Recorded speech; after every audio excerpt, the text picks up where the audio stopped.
Hola, buen día, buenas tardes, buenas noches. Desde Impulso para Mejorar estamos impulsando fútbol femenino, otro capítulo más, el número 14. Mi nombre es Carla Facciano, te doy la bienvenida, Daniel Domínguez. Hola Carla, bienvenidas y bienvenidos a todos y a todas. Hoy para hablar de un tema realmente importante que por suerte comienza a estar en la mesa de todas las instituciones. Hoy vamos a hablar de salud mental. ¿Qué tema? Porque a veces nos cuesta hablarlo, nos cuesta nombrarlo, le tenemos miedo a nuestra salud mental, que podemos hablarlo ahora sí, y lo que pasa en el fútbol. Creo que es importante, qué le lleva a un niño, a una niña a vivir situaciones, y especialmente a la mujer, hablando del fútbol femenino, obviamente. Y para eso vamos a tener ayuda, Dani. Obviamente nosotros no estamos ni cerca de estar capacitados para indagar y ahondar en detalle como realmente hay que hacer. Es un tema muy, muy delicado y con todo el respeto posible nosotros lo vamos a compartir, pero claro, a través de tres profesionales intachables, Carla. Sí, vamos a escuchar a María Eugenia Sousa, Sofía Boschetti y Constanza Juárez Valdés, tres psicólogas que muy amablemente nos dieron su parecer sobre distintos temas con respecto a la salud mental. Sí, y lo interesante es que tienen tres visiones distintas, desde tres corrientes distintas. ¿Sí? Entonces, lo que siempre propusimos en Impulsando Fútbol Femenino es esto, ¿no? La pluralidad de voces, el intercambio de opiniones, el debate, el disenso, ¿por qué no? Tanto entre psicólogas como cada uno de ustedes que están escuchando este capítulo en sus casas, en el trabajo, desde cada uno de los lugares que siguen impulsando fútbol femenino, y desde ya muchas gracias porque cada día hay más oyentes en Spotify reproduciendo cada uno de nuestros capítulos. Pero bueno, comenzamos con un tema que deja de ser tabú, que deja de generar miedo en las instituciones deportivas, y los comenzamos a trabajar, a desarrollar y a escuchar a través de las voces de nuestras psicólogas.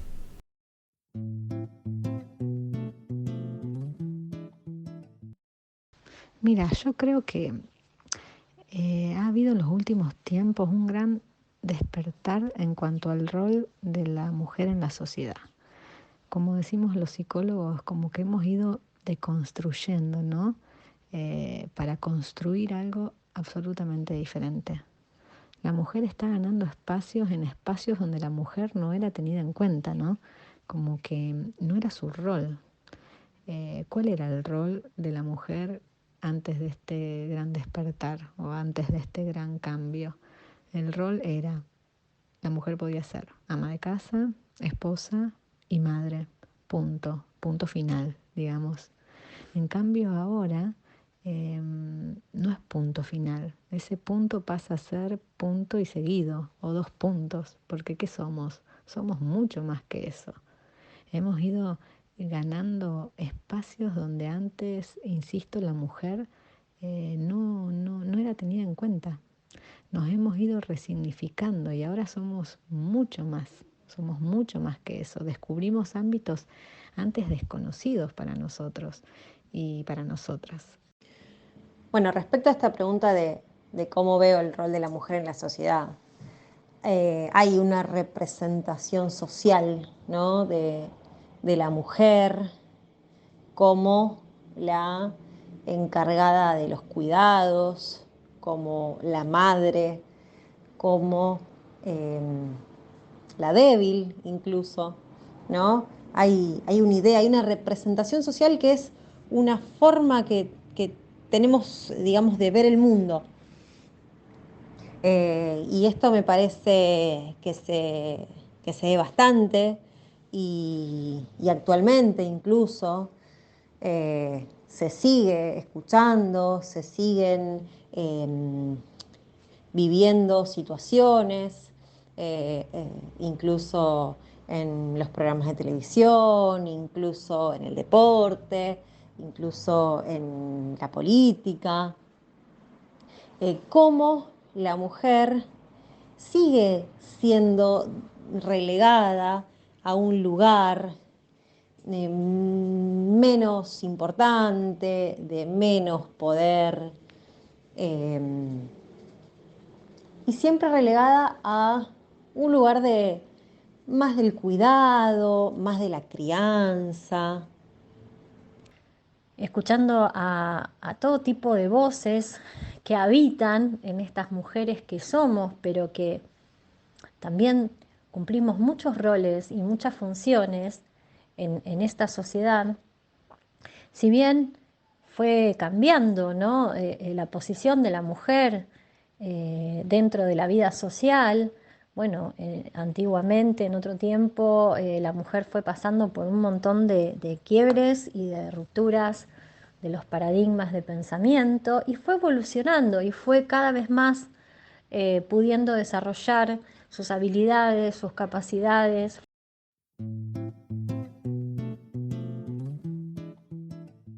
Bueno, la realidad, y es lindo escuchar otras voces, siempre nos interesa escuchar otras voces, y más en estos temas tan delicados como es el tema de nuestra salud mental, de lo que nos pasa a nosotros, bueno, y en el tema de la mujer principalmente. En esto como se denomina despertar de la sociedad. Linda frase esa, realmente me pareció sumamente interesante, porque nosotros estamos absolutamente convencidos que cuando hablamos de despertar, cuando hablamos, ¿por qué no?, de revolución, es a través de la mujer. No hay otra opción hoy a nivel mundial, a nivel social, por una cuestión de derechos, por una cuestión de visibilidad, por una cuestión, hasta diría, de justicia. Yo no creo en la justicia, realmente, pero hasta si nos referimos, y si existiera la justicia, hasta desde un costado pensando en si es justo o no es justo, absolutamente nosotros nos tenemos que enfocar en la mujer, ¿no? Tantos años callada, tantos años sometida, tantos años señalada, tantos años ninguneada. Este despertar nos moviliza como humanidad y no podemos mirar para otro lado.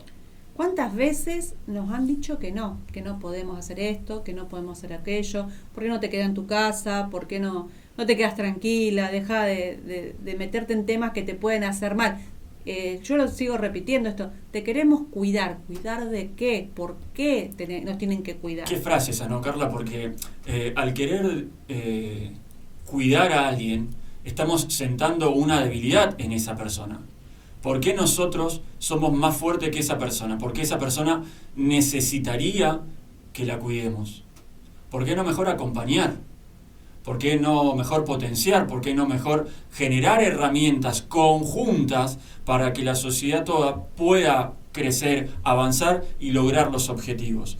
Creo que desde esa frase que muy bien reproducís, encierra el machismo que nosotros estamos viviendo continuamente en la sociedad y que no nos damos cuenta, porque seguramente la persona que te lo dice con un dejo de cariño, te lo dice con ganas de, imagino yo, ¿no?, de hacerte un bien. Pero ya, repasemos, ¿no?, razonemos juntos. Cuidar me pone a mí en fortaleza y pone el otro en debilidad. No está bueno. No está bueno, y sigo pensando en el montón de situaciones como mujer que hemos pasado. Yo personalmente no me quiero autorreferenciar, o muchas amigas o conocidas, que cómo lo naturalizamos cuando nos decían que no, cuando nos decíamos que no podíamos. Y la realidad es que ese cuidar famoso, que puede venir de buenas intenciones, también hay un dejo de mejor, prefiero controlarla, prefiero tenerla en un lugar seguro y que no explote, que no crezca, porque todos fuimos educados de esa manera, creo. Y hoy, y vamos a sacar con muchos temas seguramente, o nos va a hacer recordar varios temas, es el tema de que tenemos que revalidar, ¿viste? Cuando demostrar constantemente, ¿viste? Como parece que tenés que renovar una suscripción. Parece que las mujeres tenemos que revalidar, renovar, que somos mujeres pensantes, que podemos gestionar, que podemos hacernos cargo de nuestra vida. Y me da pena que hoy, en esta actualidad, después de tanta lucha, hoy tengamos que seguir defendiéndonos, o seguir justificándolo. Coincido, es rendir el examen continuamente. Bueno, nuestras compañeras, ¿sí?, bien lo ponen en palabras. El fútbol femenino es un lugar donde constantemente escuchamos todo tipo de frases, y donde las jugadoras, y pasó en el último mundial, recuerdo textual la declaración de Romy Núñez, cuando dice: le queremos demostrar al público, estamos puestos en ese lugar, en demostrar constantemente. ¿Qué tenía que mostrar la selección argentina en el Mundial? Absolutamente nada. Entrenan todos los días, ganaron justamente una situación a través de un entrenador que está puesto por mérito deportivo en ese lugar, uno imagina claramente, ¿sí? Que selecciona a través de su subjetividad, la misma subjetividad que tenemos todos. A usted le puede gustar una jugadora, a usted le puede gustar otra jugadora, etcétera, etcétera. Digo, todo dentro del marco legal deportivo de una selección. Y Romy Núñez, como todas sus compañeras, se sintieron en la obligación de demostrar, queremos demostrar al público. Ahí nos llevan, Sí, totalmente. continuamente demostrar, ¿no? Y es una tristeza, es un claro impedimento para lograr efectividad, porque cualquiera de nuestras acciones, pongámonos en su casa, deje lo que está haciendo en este momento y pongámonos a razonar juntos, decir, ¿cómo me salen a mí las acciones que hago obligadas y cómo me salen las acciones que hago con deseo? No quiero usar la palabra ganas, con deseo, por motivación propia. Claramente vamos a notar una diferencia. Imagínense las futbolistas que están todo el tiempo obligadas a tener que demostrar. Y la pregunta es, ¿demostrar qué? ¿Demostrar a quién? Sí. ¿Y si seguimos escuchando un poquito más Vamos. a las chicas?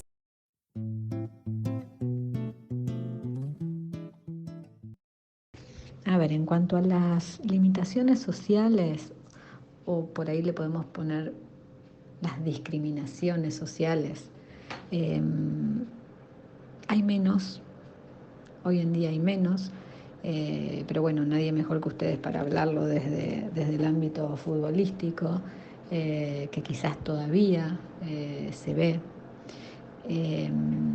¿Y cómo podemos trabajar? Por supuesto que lo podemos trabajar, sin duda lo podemos trabajar. ¿Cómo? Primero, con el apoyo no solo de nuestra familia, de nuestros padres, sino también de nuestros educadores. Cuando decimos educadores hablamos de nuestros docentes, ¿no? Yo doy en la facultad una materia que se llama Psicología Social, en la cual vemos la formación de la autoestima, ¿no? Y digamos, ¿quiénes son los primeros forjadores de nuestra autoestima? Los primeros son nuestros padres y educadores. Entonces, son ellos los primeros que nos van a fortalecer. Y si no, y si vos me podés decir, y bueno, Eugenia, pero muchas veces llegamos a ser adultos con una baja autoestima porque nuestros padres o nuestros educadores no nos la han forjado. Bueno, no importa, se puede forjar. Y a través de la terapia, por supuesto, a través de la terapia, ¿no? Confiando más en uno mismo, obteniendo mayor seguridad, se puede, no tengo dudas de que se puede. Pero a lo largo de la historia y cada vez más se dan a conocer mujeres que no tienen nada que ver con esto, con esta debilidad, ¿no? Con mujeres que luchan, que protegen, que son unas leonas. Lo vimos hace muy poco en el documental del Mundial 71, ¿no? Que eran unas luchadoras, las jugadoras de fútbol, ¿no? Incluso contra los pensamientos de sus propias familias, de su entorno. Fueron por su deseo, por lo que querían. Creo que repensar este rol de la mujer en la sociedad hoy, tal como está nuestro paradigma de pensamiento, el consciente y el inconsciente, nos lleva a replantearnos y a interpelarnos sobre cuánto trabajo, cuántas intervenciones o cuántas acciones estratégicas necesitaríamos empezar a pensar y a llevar a cabo en nuestra vida social con respecto a la formación y a la capacitación que los varones, los hombres, necesitan empezar a escuchar para que estos estereotipos se flexibilicen, para que la construcción simbólica y la construcción de los discursos que circulan empiecen a tener otra determinación, otra tonalidad y empiecen a contemplar sobre todo desde esa mirada patriarcal otras posibilidades, otras alternativas y otras formas de nombrar a la mujer.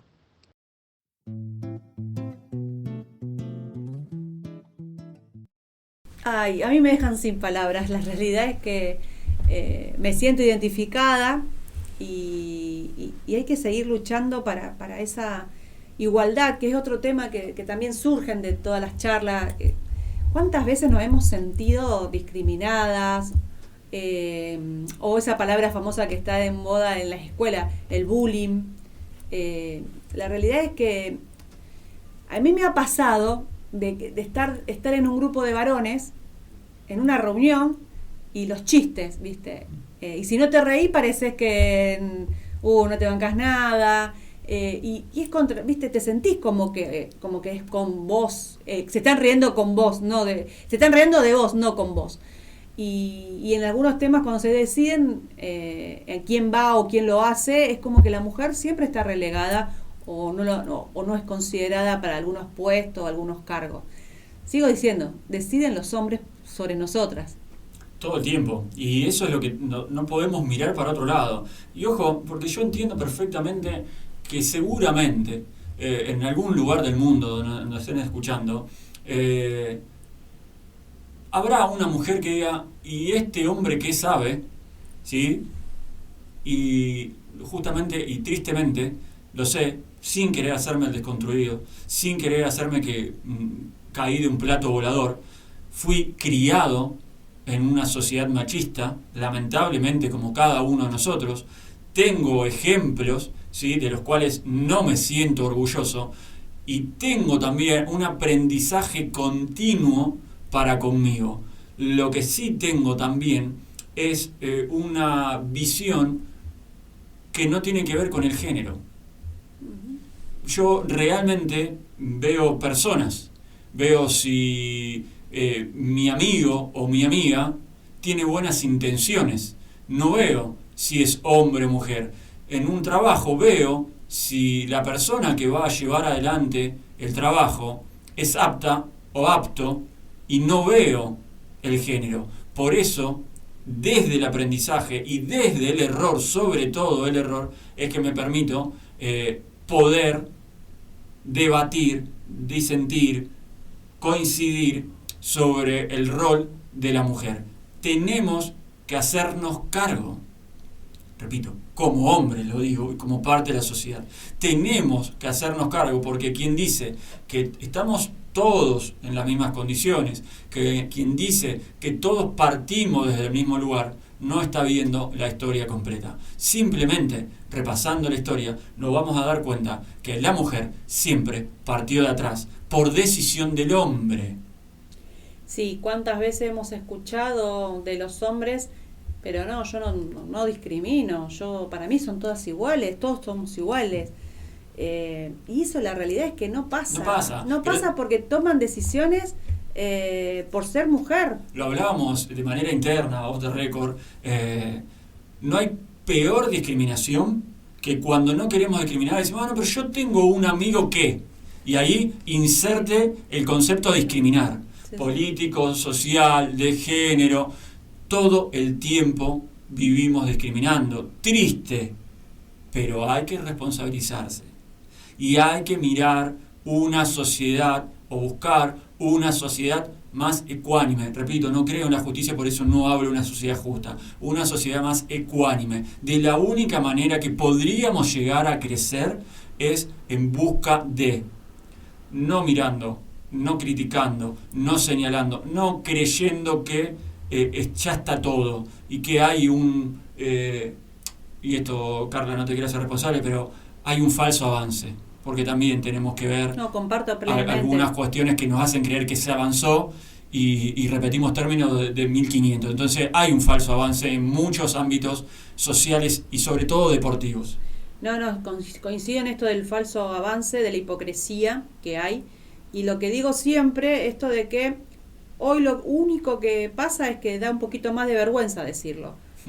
Entonces, se cuidan un poquito más. Se cuidan un poquito más. Es la única diferencia. Antes lo abre, bueno, no sé, está también habiendo un cambio que no me gusta porque temas que antes ya estaban como saldados se vuelven a debatir, se vuelve a poner en dudas, y la realidad que también lo que me preocupa, y eso también lo vamos a escuchar a nuestras compañeras, el tema de cómo se trabaja en el deporte, cómo se trabaja en el fútbol femenino con las infantes, con las niñas, porque también creo que es una herramienta más que potable como para ir cambiando esa manera de construcción que tenemos, machista, que la hemos recibido todos y todas, y que a lo mejor hoy es una linda manera de trabajarlo con los infantes, con las niñas, para que ellas puedan desarrollarse con libertad, y no con tantos prejuicios que lo hemos recibido a nosotras. Totalmente, me parece que es sumamente necesario, y si te parece lo escuchamos. Dale.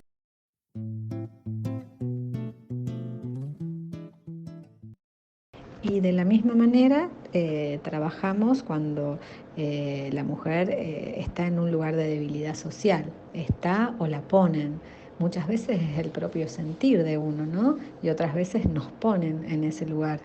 Y volvemos a lo mismo.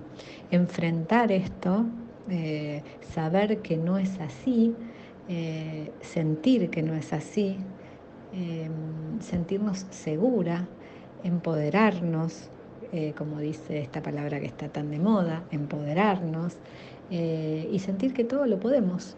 Lo que pasa es que el ser humano, todos, yo me incluyo, tenemos esa mala costumbre de siempre, que siempre nos importe más la opinión del otro que la opinión que uno tiene sobre uno mismo. Entonces no nos tiene que importar tanto lo que el otro dice de mí, sino lo que yo siento de mí. Eso es lo más importante y creo que es la clave. El trabajar la confianza en uno mismo, el trabajar el amor en uno mismo, hace que podamos pararnos desde otro lugar, sin duda. Pero hay mucha resistencia a lo femenino. Hay una resistencia no solamente por parte de los hombres, también por parte de las mujeres. Hay algo de lo femenino que incomoda, que molesta, ¿no? Por eso es fundamental que desde el Estado se impulsen políticas y acciones concretas que acompañen al empoderamiento de la mujer.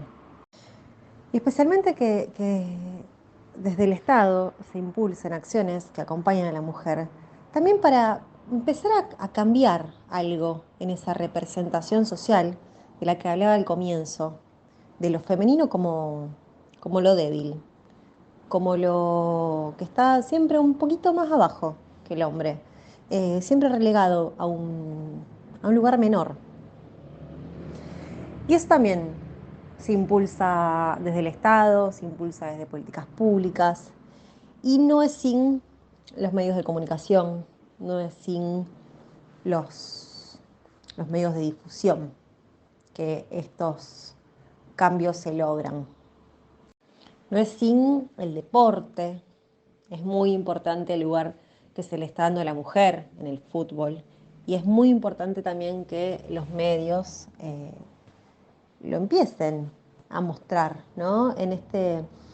Para este cambio en las representaciones sociales, la representación que la sociedad tiene acerca de la mujer, para correrla de ese lugar de debilidad y ubicarla más en un lugar que sí está relacionado al cuidado, por supuesto, y a la ternura, pero también a la lucha y al poder. Por último, quería destacar que hablar del rol de la mujer en la sociedad es hablar del cuerpo de la mujer en la sociedad. ¿Y por qué? Porque desde el discurso social, o tal vez todavía desde este discurso patriarcal machista, la mujer es un cuerpo. La mujer, de alguna manera, sigue estando recortada por la mirada del otro, por la mirada del hombre, por la mirada del varón, en esa objetalización de su ser mujer. Quizás todavía la mujer está disociada en ese discurso social, y lo que tenemos que lograr es poder integrarlo, porque la mujer no es solamente un cuerpo, la mujer no es solamente una imagen, la mujer es una totalidad. Creo que en los últimos 10 años, en la última década, el rol de la mujer en lo deportivo, en el fútbol femenino, fue avanzando mucho, fue cambiando mucho, pero sin dudas todavía la mujer se mueve en estos parámetros de desventaja con respecto al género masculino, y porque hay algo que tiene mucho que ver con cómo se asocia a las posibilidades de rendimiento de una mujer, y tiene que ver con el cuerpo femenino, cómo la sociedad y cómo las miradas le ponen características y le ponen nombre a ese cuerpo de la mujer. Dentro de estas concepciones culturales, ¿no? Estas construcciones simbólicas, que forma parte de nuestro pensar.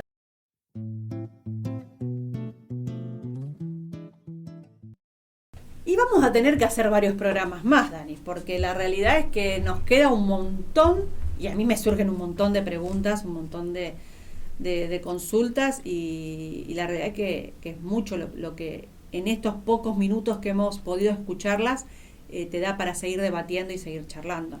Es un tema amplio, es un tema que afortunadamente hoy podemos hablarlo, hoy podemos compartirlo. Hace 20 años atrás se hablaba de salud mental como algo justamente discriminatorio, ¿sí? Entonces me parece que un solo capítulo no alcanza, como bien decís, Carla, para todo lo que tenemos por aprender, por incorporar, por trabajar, ¿sí? Y también por asesorarse, porque me parece que es sumamente importante el rol de la psicología en el deporte, sobre todo, como bien mencionábamos anteriormente, en edades infanto-juvenil, el acompañamiento de un profesional, de una profesional, como en este caso. Repito, cada uno tendrá su gusto, se llevará más cercano o menos cercano con el profesional en cuestión. Eso es lo lindo, ¿no? de la libertad, poder elegir a quién puede acompañar este proceso de formación social y deportiva. Pero en un solo capítulo me parece que nos vamos a quedar muy cortos. Sí, porque tanto lo que vos decías de hoy, por lo menos en los cuerpos técnicos, está considerado el tema de la psicología. A mí, te digo la verdad, paréntesis aparte, estoy muy contenta de que en nuestras charlas podamos hablar de todos los temas. No solamente de los 90 minutos, quién hizo el gol, cómo juega una jugadora, cómo plantea un técnico el trabajo. Podemos hablar de estos temas y hablarlos en el fútbol femenino, que a veces tienen tan pocos recursos. ¿Cuántos clubes pueden tener todos los profesionales que necesitaríamos para hacer un buen trabajo? Entonces está bueno poder hablarlo, que puedan nuestras profesionales haber comentado, haber dado un par de pautas que están interesantes, que nos deje un poco para pensar. Así que en ese sentido estoy muy contenta de estos programas que a veces hacemos fuera de lo del fútbol en sí. Pero qué importante que es trabajar nuestra cabeza, qué importante, porque nos hacemos mucho daño, nos autoflagelamos muchas veces, nos hacen autoflagelar, porque si erraste un penal, si no hiciste bien las cosas, sos la peor de todas, o te suben, sos la mejor, y el próximo domingo sos la peor. Entonces, qué importante trabajar nuestra fortaleza. Fundamental, Galeano decía, somos lo que hacemos para cambiar lo que somos, ¿sí? Entonces, trabajar ese cambio con un profesional es clave, y impulsando fútbol femenino desde Impulso para Mejorar es también una herramienta más, ¿por qué no?, para acercar a nuestras profesionales, tanto a María Eugenia, Sofía, a Constanza, ¿sí? Para quienes nos están escuchando y crean que pueden ser ellas las profesionales que las acompañen en este crecimiento. Claramente nosotros nos ponemos a disposición también para acercar los contactos de las tres profesionales que hoy pusieron la voz, pusieron sus ideas, pusieron sus conocimientos en este capítulo de salud mental. Sí, y vamos a volver con este tema. Hay mucho más para hablar, y bueno, pero es importante el primer paso que dimos. Así que, bueno, dejamos acá. Cerramos acá, y agradecemos a María Eugenia, a Sofía, a Constanza por sus voces, y nos vemos la próxima, Dani. Hasta cualquier momento, Carla.